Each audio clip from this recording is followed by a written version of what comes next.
Good morning, afternoon, evening, depending on what time you're watching. It's David here with Jay Rashad, realtor at 5 Star Realtor and president of NARAB. So tell us a little bit more about yourself and what NARAB is. Um, let's start off with more of the history. NARAB was founded in 1947. More or less, it deals with fair housing issues, the enforcement of fair housing. In 1947, African Americans weren't allowed to be realtors. So that's why you see the notation of realtist, kind of like if you think along the realm of dentist, apprentice. That's how we were. That's why we got our names. And basically, in 1947, we weren't allowed to come to Caucasian neighborhoods, let alone sell real estate. So that's how we were formulated. And in 1947, it has evolved all the way to 2017, and we're still fighting the fair housing issue, redlining, all of the issues that African Americans face in the housing, and that directly correlates to the 41% of African American home ownership rate, and that's why it's so low. So we're just trying to fight the good fight for African Americans, not only African Americans, for anyone of color, whether it be Hispanic, anybody that's Caucasian. Even Caucasians get discriminated against. So we fight the fight for anybody in fair housing because everyone deserves the American dream. Correct. So so how did you, when you talk about the fight, like how are you guys fighting? Like what are you guys doing? I saw you down at the Capitol a month or so ago. Exactly. Talk a little bit more about that. It's more of a tier fight. We fight with boots on the ground. Educating, financial literacy, the whole nine for the community. Then we fight on a legislative level because you can't really have the education and not understand the politics behind real estate. Yeah. So we just fight on every level. We go to storm the Capitol. We go to Washington, D.C. So every form of legislative bills or anything dealing with housing that adversely affects minorities or anyone that's discriminated, that's what we fight against. Okay. So how did you get involved? I mean, you're the president of the chapter, so how did you get in that position? How did you get involved? I started off, as soon as I came out of school in about 2007, I was introduced to the organization through my mom. Okay. Ira Thomas, she's been a pioneer for the organization, an advocate. When I was a little younger, it was more or less about, making money. And I didn't understand the effects and what minorities go through as far as housing. I just thought, in my younger days, I thought if you lived in a house, then you owned that house. Yeah. So as I got a little older, I understood the dynamics, the difference between actually living in a house, actually owning the house. So when you talk about wealth and poverty, the first step of wealth building needs to be owning a property, not renting, because you understand so many dynamics go into renting. It affects your kids. Every time someone sells a property, you're displaced. Yeah. And if you live in apartments, you have to worry about who's out influencing your kids, who's watching you when you go to work. So owning a home is just so much more than having that American dream. It's about stability. Yeah. It's about building wealth. I could go on and on, but that's what it's about. The American dream. You don't really understand the depth of how it grows your wealth. It just gives you so many avenues to progress in life. So what would you say is the biggest obstacle to someone owning a home? Because it's easier said than done, right? The biggest obstacle is about, I would say, it's a twofold. Okay. The biggest obstacle is mindset. Okay. A lot of minorities don't grow up in homes, and so therefore the hope and the dream of owning a home is not there. Most of our minority community, they like cars because they see that as obtainable. Yeah. And the biggest thing that we have to do is change the mindset of owning a car before we have a driveway to put it in. One of our greatest advocates for this, she has a slogan called "Don't own a Land Rover if you still have a landlord."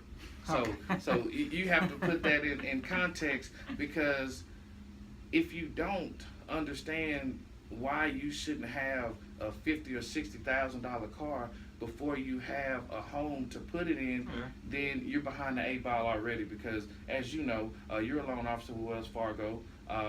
Your debt to income ratio is huge, and that affects what kind of property you can purchase, and so on and so forth. Yeah, I said I see that a lot. Just so for you guys know, basically your debt to income ratio is basically your monthly income on the bottom, and then up top is the mortgage payment plus any debt you have. So if you got a $500 car payment, like that's going to greatly reduce the amount of money you can we can lend you for a home. Exactly. So you can talk a little bit more about your real estate business, Five Star Realtors. Star 5. Excuse me, Star 5. Yeah, no, excuse me. Yeah, don't worry about that. Just grasp the message. We started off with our company maybe in 1997. It has grown over the years to full service. We do property management. We do acquisition building. We do a lot of contractual work. We have a HUD contract. We have a Fannie Mae contract. I'm sorry, not Fannie Mae, but Freddie Mac contract. And so we're well versed. We've been in the business for a long time. Like I said, my broker, Ira Thomas, she's been in the business. I'm 36, 34, so she's been in the business about 37 years. Okay. So it's not too many things that we haven't seen in our career, but we're progressing. We also have a nonprofit, Metroplex Housing Association, where I'm Metroplex Housing Counseling Association, where I'm the executive director, and that's more of our financial literacy outlet, where we build the community up through financial literacy. We educate the community, because my biggest advocate, the biggest message, if you don't take anything from this video, please understand that education is the key. Education is the key, because there is something called the rich versus the poor. And the only way rich people can stay rich is if they have someone that they adversely take advantage of. It's called capitalism. So that's why I tell you, you have to be in a position to get out of the poor, because it costs a lot to be poor. We're talking about payday loans. When you can't get a loan from a bank, like say for instance Wells Fargo, you have to go to other means.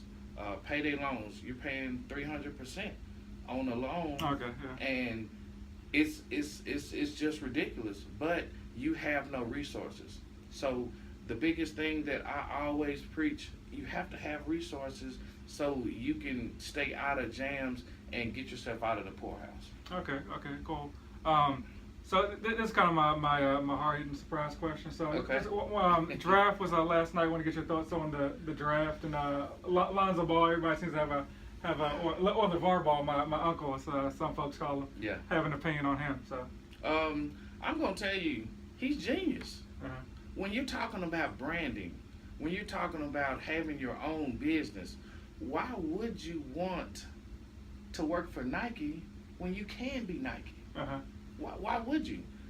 If our athletes understand that they can change the paradigm of professional sports, then you will have a lot more power.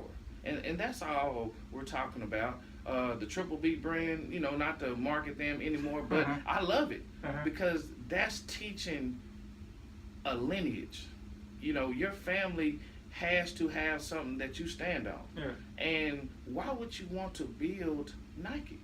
Like you talked about with the housing. I mean, you own your company. Exactly. And you have to have something to pass down to your kids, and not to get off subject, but I've been thinking about, I had a situation, I'll tell you a quick story.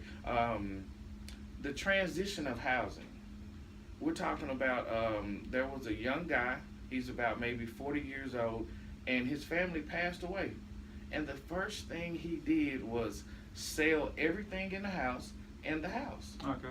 And this is one of the big misnomers that we have to change in the African American community, which he was African American, but just in any minority community, you have to understand, that frame house might be not that frame house might not be as attractive as the loft downtown. Yeah. But in 5 to 7 years, you will have made $100K plus on that little frame house versus spending $100K plus on that loft. So, but let me get back on that. Yeah, because it just hurt my heart to see African American male sell everything that his family worked so hard for, because he doesn't understand the investment behind it. But back to Mr. Ball, and I love it because you have to teach your kids how to build something that you can pass down to your family. Yeah. I watched a video on Damon Dash. He talks about ownership mentality. If you cannot bring home a business to your family and pass it to your kids, then as a business owner, then I feel that you're doing him a let me get the word right, disservice. There we go. A disservice, because he doesn't understand that this is family, and you have to put that information and that pride on the table. So I love it. Okay. I support him 1,000%, and I wish more people would get that family, that ownership, that pride, and then once you have that, you can have strength in numbers. Okay, cool.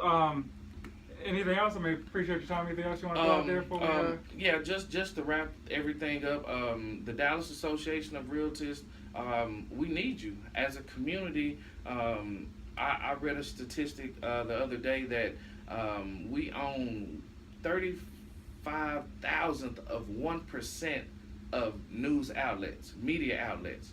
And if we can't get the information to the community that needs to be communicated, then that's when you get the quote unquote the lost generation. So if you're looking for anything from the African American or minority sector in housing, the Dallas Association of Realtors, we're here. We're trying to get the resources, down payment assistance, free money. When you talk about down payment assistance, we're talking about free money that you don't have to pay back. So grants, you need that to get that 41% African American home ownership up, because we don't participate in stocks. And if we're not buying houses and we're not participating in stocks, that's how you get a net worth of, what did they say? It was about $2,000. African Americans' net worth is about $2,000. So, we really need to understand that we're not doing as well as our forefathers, because Black Wall Street was all about home ownership. They owned over 300 businesses.